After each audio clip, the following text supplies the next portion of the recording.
मंडळी, आज मी तुम्हाला चॅनेलला सबस्क्राईब करायला किंवा व्हिडिओला लाईक करायला अजिबात सांगणार नाही. फक्त ही काकडीची चटणी एकदा तुम्ही नक्की करून बघा.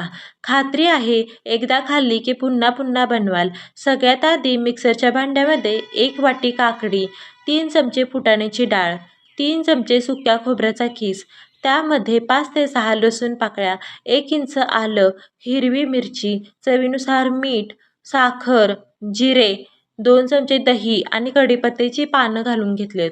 आता हे सगळं बारीक वाटून घेतले. थोडंसं पाणी घालून पुन्हा एकदा छान स्मूथ ब्लेंड करून घेतले.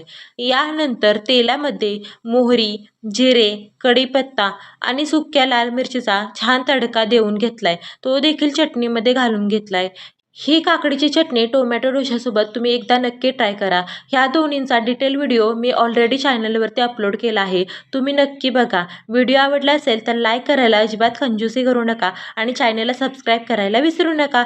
भेटूया पुढच्या व्हिडिओमध्ये. तोपर्यंत स्वतःची आणि आपल्या कुटुंबातील व्यक्तींची काळजी घ्या, कारण आपलं कुटुंबच आपलं खरं जग आहे. धन्यवाद.